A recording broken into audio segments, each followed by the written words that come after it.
जय हिंद प्यारे साथियों, स्वागत है आपका सक्सेस एग्रीकल्चर इंस्टीट्यूट के इस ऑफिशियल यूट्यूब चैनल पर।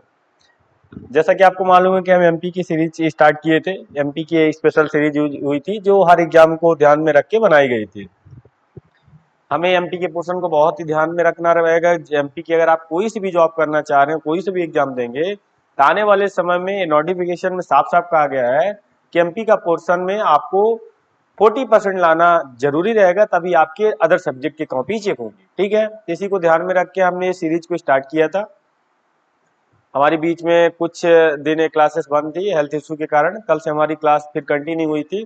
हमने कल इसमें बात किया था जो 15 अगस्त 1947 को जब हमारा देश आजाद हुआ था, उस समय हमारे मध्य प्रदेश की क्या स्थिति थी, क्योंकि उस समय ऐसा स्ट्रक्चर हमारे मध्य प्रदेश का नहीं था।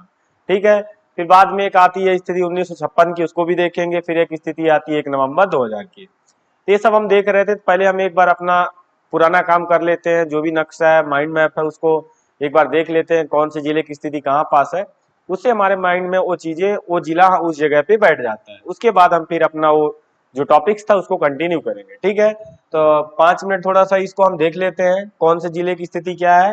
बेटा ये जरूर आपको बोरिंग लगेगा, लेकिन याद रखिएगा बहुत इंपॉर्टेंट चीज है। जब तक आपके माइंड में मैप मैप नहीं बनेगा तब तक आप आगे काम नहीं कर पाओगे। तो हम इसी को ध्यान में रखते हुए एक बार मैप को देख लेते हैं। एक हम पहले फिल मैप देखते हैं, फिर ब्लैंक मैप को भरने की कोशिश करते हैं। तो अगर हम ऊपर में जाएं, सबसे ऊपर में आपका भिंड आता है, फिर मुरैना आता है, सबसे आपका उत्तरी जिला आ जाएगा। फिर श्योपुर आता है, इधर ग्वालियर आता है, इधर दतिया आता है। यहाँ सबसे बड़ा जिला शिवपुरी आएगा, इधर गुना आता है, फिर इधर अशोकनगर आता है। यहाँ बात करें तो निमाड़ी आता है, फिर इधर बगल में आपका निमाड़ी के बगल में क्या आता है, टीकमगढ़ आता है। फिर इधर छतरपुर आता है, फिर छतरपुर के बगल में पन्ना आता है, पन्ना के बगल में सतना, रीवा। सबसे पूर्वी में आता है सिंगरौली। फिर उसके बगल में सीधी आता है, उसके नीचे शहडोल आता है, अंदर साइड जाएंगे तो उमरिया आएगा।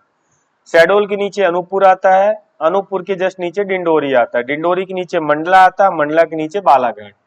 फिर यहाँ सिवनी आएगा, सिवनी के ऊपर जबलपुर आता है, जबलपुर के ऊपर कटनी आता है।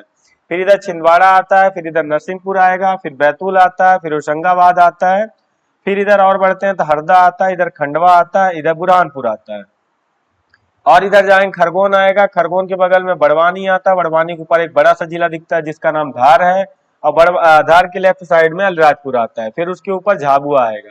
ऊपर जाते हैं तो नीमच आएगा, मंदसौर आएगा, रतलाम आएगा। नीमच मंदसौर रतलाम लगे हुए हैं। इधर अगर आप आते हैं तो यहाँ आपका आता है आगर मालवा, और आगर मालवा के आप इधर जाते हैं तो राजगढ़ आता है।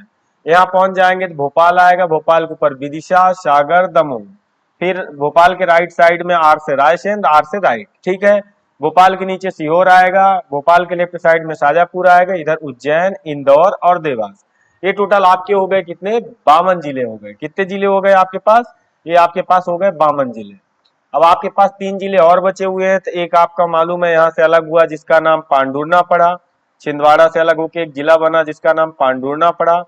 एक आपका रीवा से इधर साइड से कटा हुआ है जिसका नाम है मऊगंज। ठीक है, और एक आपका यहाँ सतना से नीचे वाले भाग से कटा है मैहर, जिसका नाम है शारदा माँ का मंदिर मैहर। ठीक है, तो 52 + 3 कितने हो गए, 55। और हम क्या देखते हैं कि हमारा जो सीमा लगती है, हमारे राज्य की जो सीमा लगती है किस किस राज्य से लगती है, तो उत्तर में अगर जाएंगे तो उत्तर वाले क्षेत्र में उत्तर प्रदेश से लगती है। किस एरिया से लगती है, तो यहाँ पास उत्तर प्रदेश से लगती है। ठीक है, आप अगर इधर जाते हैं, आप अगर पूर्वी साइड में जाते हैं तो यहाँ आपकी किसकी सीमा लगती है, यहाँ पास आपकी छत्तीसगढ़ से लगती है, जो कि दक्षिणी और पूर्वी क्षेत्र वाले से। सबसे दक्षिण में जाएंगे तो यहाँ महाराष्ट्र से सीमा लगती है। और अगर आप इधर पश्चिम में जाएंगे तो आपके गुजरात से सीमा लगती है।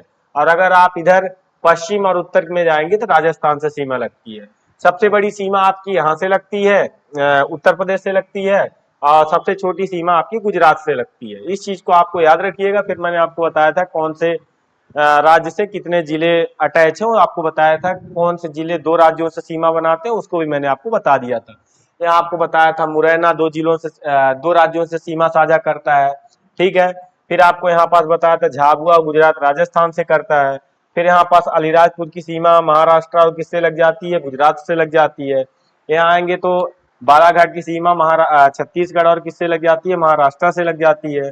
यहाँ आएंगे तो सिंगरौली की सीमा उत्तर प्रदेश से लग जाती है, और किससे लग जाती है, यहाँ पास किससे लग जाती है, छत्तीसगढ़ से। एक मैंने शिवपुरी बताया था, शिवपुरी की भी सीमा राजस्थान और इधर किससे लगती है, उत्तर प्रदेश से लगती है।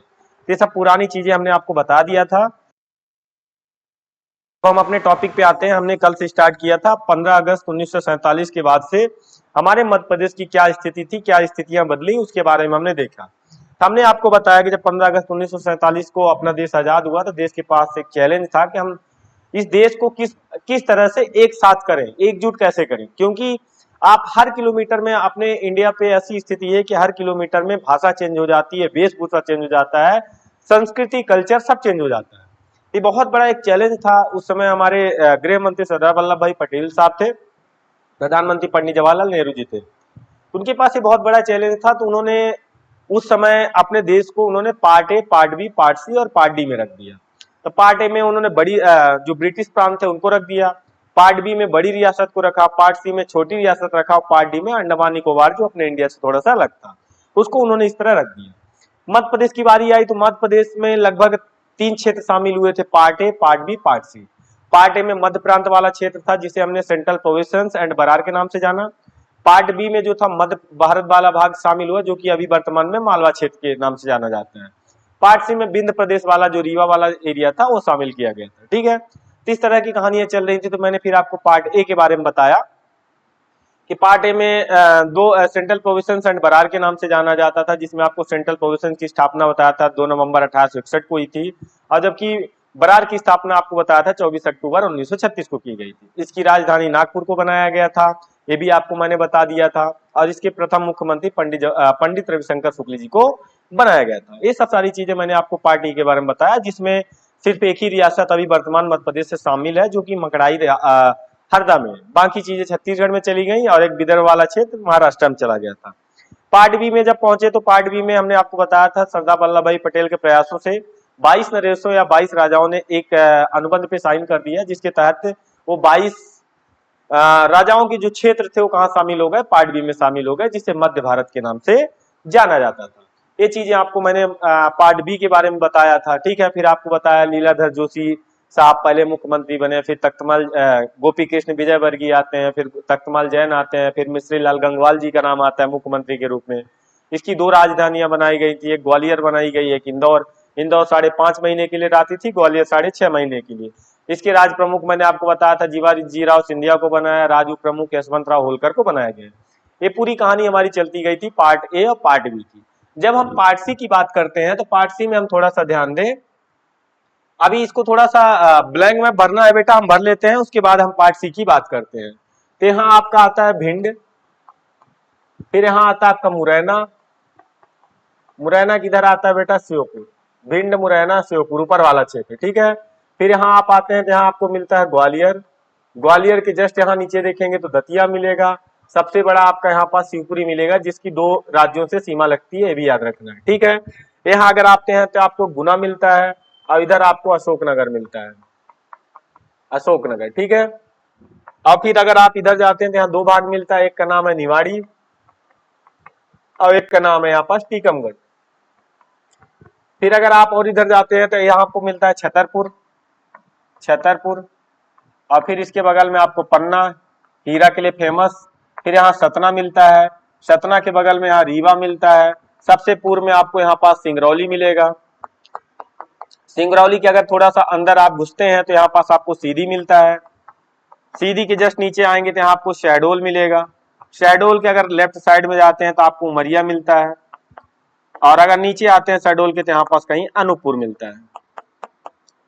फिर और अगर नीचे आते हैं तो यहाँ डिंडोरी मिलता है। डिंडोरी के आप नीचे जाएंगे तो यहाँ मंडला मिलेगा, और नीचे जाएंगे तो यहाँ आपको बालाघाट मिलेगा। सबसे नीचे यहाँ पास बालाघाट वाला एरिया मिला। फिर अगर बगल में जाते हैं तो यहाँ सिवनी मिलता है।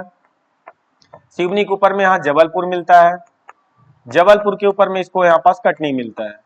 अगर बगल में जाते हैं तो यहाँ छिंदवाड़ा मिलता है, जहां से अभी पांडुरना एक जिला अलग अलग हुआ उसको भी बताऊंगा। और छिंदवाड़ा के जस्ट ऊपर जाएंगे तो यहाँ आपको नरसिंहपुर मिलेगा। कौन सा मिलेगा, नरसिंहपुर मिलेगा। ठीक है, फिर और आप इधर जाते हैं तो यहाँ आपको बैतूल मिलेगा, बैतूल, और यहाँ पास आपका होशंगाबाद मिलेगा, जिसका नया नाम नर्मदापुरम हो चुका है। ठीक है, फिर अगर आप बगल में जाते हैं तो यहाँ हरदा मिलता है, और हरदा के अगर इधर जाएंगे तो खंडवा मिलेगा। अब खंडवा के सबसे नीचे सबसे दक्षिण में जाएंगे तो आपको बुरहानपुर मिलता है, बुरहानपुर। ठीक है, और फिर और आगे आप बढ़ते हैं तो यहाँ आपको खंडवा के बाद खरगोन मिलता है। कौन सा मिलेगा? खरगोन। खरगोन के और इधर जाएंगे तो बड़वानी मिलेगा। फिर आपको यहाँ पास 43 नंबर पे अलीराजपुर मिलता है, जिसका नाम अलीराजपुर हो चुका है। ठीक है, ये भी आपको बता चुका हूँ, अलीराजपुर नहीं, बड़ा आ हो चुका है। 41 नंबर पे जाएंगे, बड़ा सा जिला दिख रहा है जिसका नाम धार है। और इधर अगर 35 नंबर पे जाएंगे तो आपका झाबुआ मिलेगा। कौन सा मिलेगा? झाबुआ। ऊपर जाते हैं तो सबसे ऊपर में यहाँ नीमच मिलता है। नीमच के जस्ट नीचे आपको मंदसौर मिलता है। मंदसौर के जस्ट नीचे यहाँ पास आपका रतलाम मिलता है। कौन सा मिलेगा? रतलाम मिलेगा।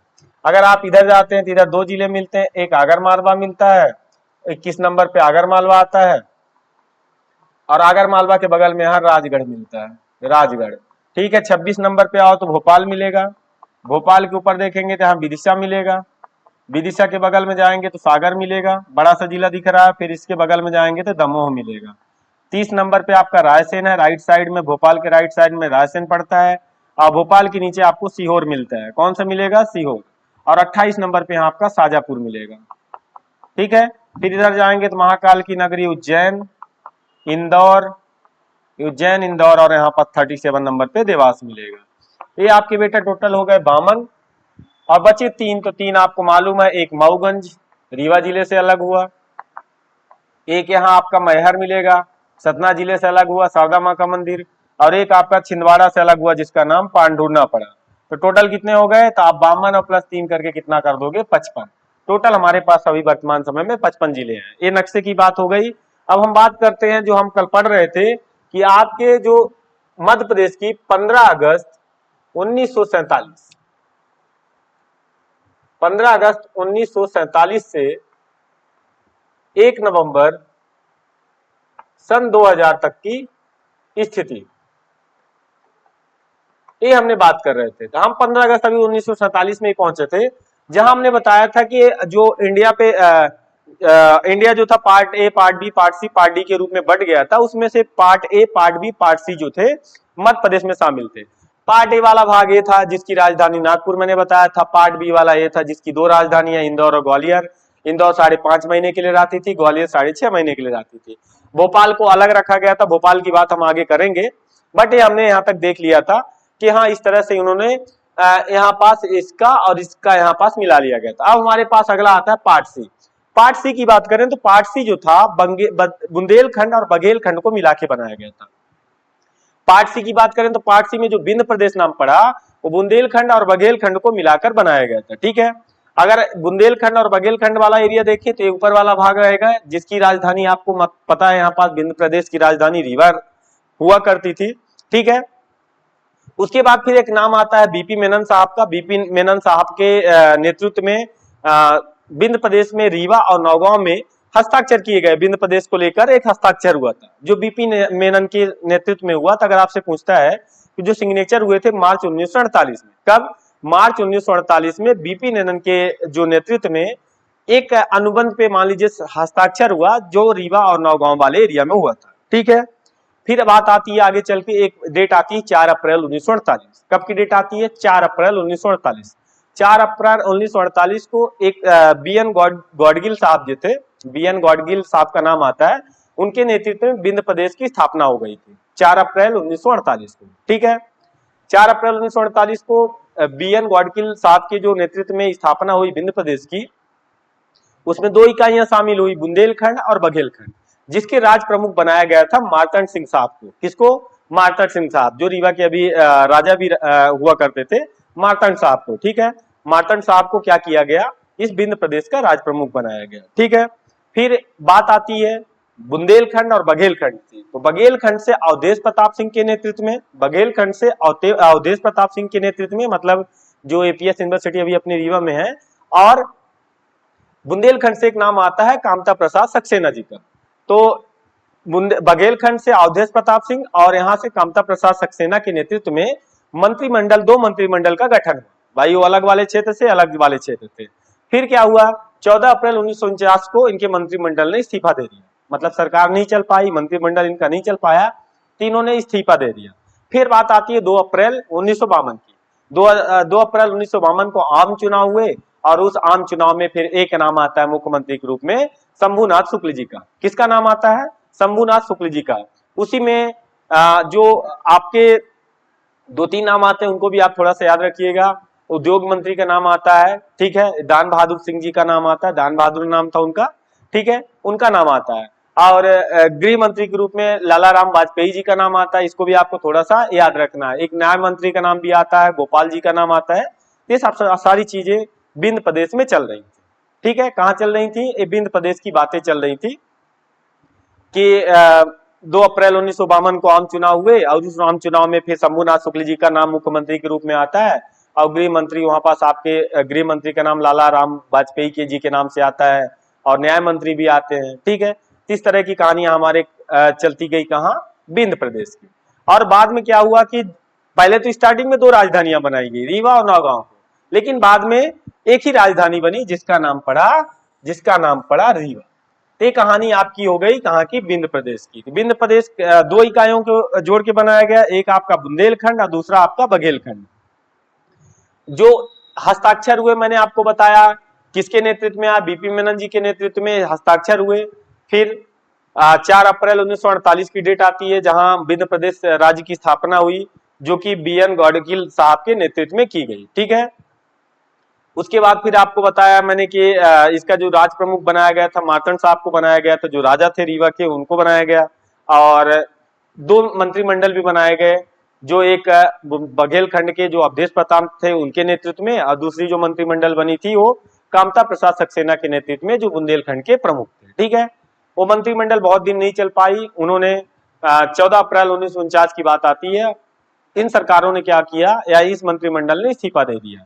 फिर बात आती है 2 अप्रैल 1952 को आम चुनाव होते हैं। उस आम चुनाव में शंभूनाथ शुक्ल जी का नाम मुख्यमंत्री जी के रूप में आता है। वहां से फिर गृह मंत्री का नाम आता है, लाला राम वाजपेयी की जी के नाम से आता है। उद्योग मंत्री आपका जो आपको बताया मैंने किसका नाम आता है? दान बहादुर जी का नाम आता है। इसी तरह न्याय मंत्री भी आते हैं। ये आपकी कहानियां चलती गई और लास्ट में एक ही राजधानी विंध्य प्रदेश की बनाई गई जिसका नाम क्या था? जिसका नाम रीवा जिला पड़ा या रीवा पड़ा। इसके बारे में थोड़ा सा हम लिख लेते हैं। Part C. अब पार्ट ए और पार्ट बी हमने देख लिया था, पार्ट सी की बात करते हैं। पार्ट सी जिसका नाम क्या पड़ा था? विंध्य प्रदेश। विंध्य प्रदेश। इसमें क्या क्या पॉइंट लिखेंगे? पहला पॉइंट लिख लेंगे विंध्य प्रदेश की जो स्थापना, या तो ऐसा लिखें, बुंदेलखंड व बघेलखंड को मिलाकर बनाई गई थी। खंड इकाइयों को मिलाकर बनाया गया, इकाइयों को मिलाकर विंध्य प्रदेश बनाया गया, प्रदेश बनाया गया।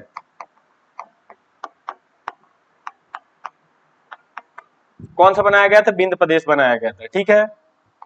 फिर एक नाम आता है बीपी मेनन जी का नाम आता है, बीपी मेनन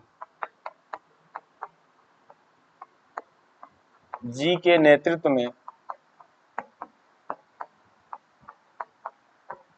रीवा तथा नौगांव में हस्ताक्षर हुए। मतलब इनका मतलब एक्सेप्ट किया गया कि बुंदेलखंड और बुंदेलखंड को हम मिला के एक नया प्रदेश विंध्य प्रदेश बना रहे हैं। रीवा और नौगांव में हस्ताक्षर हुए,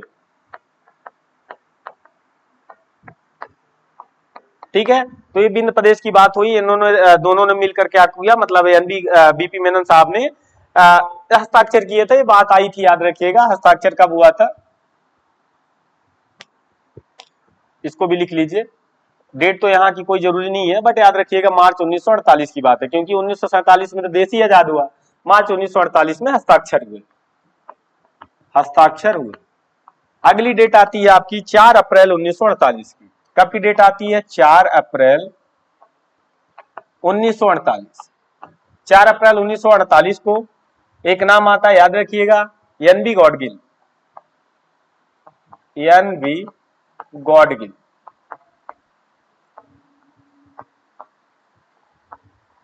के नेतृत्व में विंध्य प्रदेश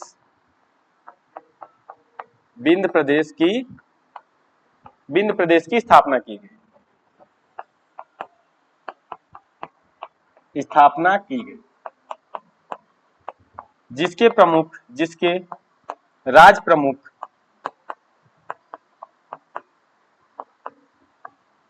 राजा मार्तंड सिंह जी को बनाया गया। मार्तंड साहब थे, मार्तंड सिंह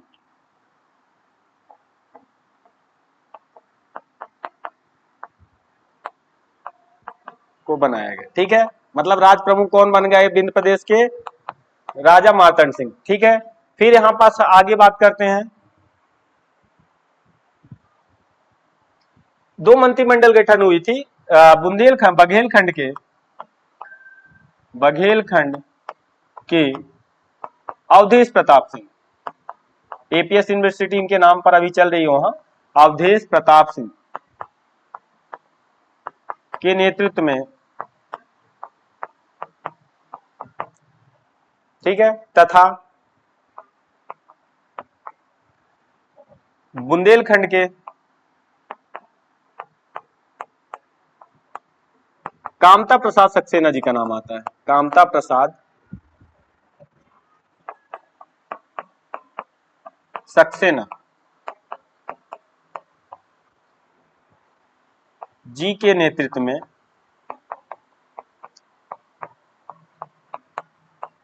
दो मंत्रिमंडल का गठन हुआ। दो मंत्रिमंडल का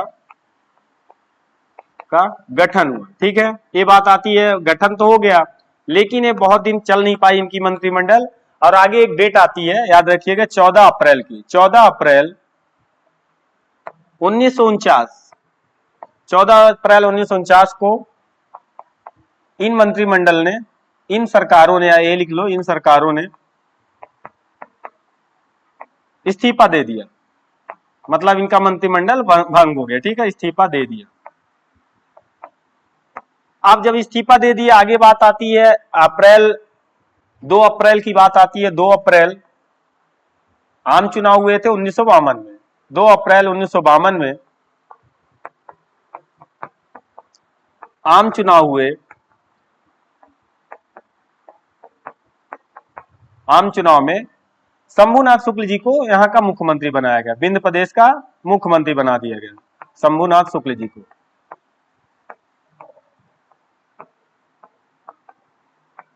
सीएम बनाया गया। ठीक है, सीएम बनाया गया। शंभुनाथ शुक्ल जी को क्या बनाया गया? सीएम बनाया गया। इसकी राजधानी, विंध्य प्रदेश की राजधानी, पहले तो रीवा और नौगांव थी, बाद में रीवा ही रह गई, बनाया गया। ये सभी पॉइंट पार्ट सी में आए, ये सभी घटनाएं पार्ट सी में आई गई। ठीक है, कि 2 इकाइयों को मिलाकर बनाया गया था, जो कि एक था बुंदेलखंड, दूसरा नाम था बघेलखंड। बीपी नंदन के उपस्थिति में रीवा और नौगांव में मार्च 1948 में हस्ताक्षर किए गए। 4 अप्रैल 1948 को विंध्य प्रदेश का उद्घाटन एनबी गॉडगिल साहब ने किया था। नाम याद रखिएगा, एनबी गॉडगिल साहब के। ठीक है, उसके बाद अब मैंने आपको बताया कि दो इकाइयों के मिलकर बनाया था, बुंदेलखंड बघेलखंड, और जिसके प्रमुख महाराजा मार्तंड सिंह देव जी को बनाया गया। और बघेलखंड के कप्तान थे अवधेश प्रताप सिंह, और बुंदेलखंड से कामता प्रसाद सक्सेना के नेतृत्व में 2 मंत्रिमंडल बने, जो बहुत दिन नहीं चल पाए। 14 अप्रैल 1949 को इन मंत्रिमंडल ने इस्तीफा दे दिया। ये भी बात आपको बता दिया। ये फिर आपको बताया कि जब 2 अप्रैल 1952 को आम चुनाव हुए तो उस समय शंभुनाथ शुक्ल जी को वहां का क्या बनाया? मुख्यमंत्री बनाया गया। ठीक है, ये सब सारी कहानियां चलती रही। अब थोड़े से पॉइंट हम 2-4 और लिख लेते हैं। 1-2 पॉइंट और बचे हुए हैं जिनको हम लिख लेते हैं। ठीक है, तो पूरी कहानियां याद रखिएगा। फिर इसी जब 2 अप्रैल 1952 को जो आम चुनाव हुए तो उसमें 2-3 मंत्री और का नाम आता है। कैबिनेट मंत्री में 2-3 का और नाम आता है। एक नाम आता है, आपको एक नाम बताया था मैंने, दान बहादुर सिंह, जो कि उद्योग मंत्री बनाए गए थे, उनका नाम आता है। गृह मंत्री का नाम आता है, जिसका नाम लाला राम वाजपेयी जी था। ठीक है, 2 नाम हो गए, लाला राम वाजपेयी, और उद्योग मंत्री कौन बनाए गए थे? आपके दान बहादुर सिंह को बनाया गया था। ठीक है, इन सभी नामों को थोड़ा सा और आपको ध्यान रखना है। इन सभी नामों को हम थोड़ा सा लिख लेते हैं। ठीक है, चल इन नामों को थोड़ा सा आप लिख लीजिए और फिर इसकी आगे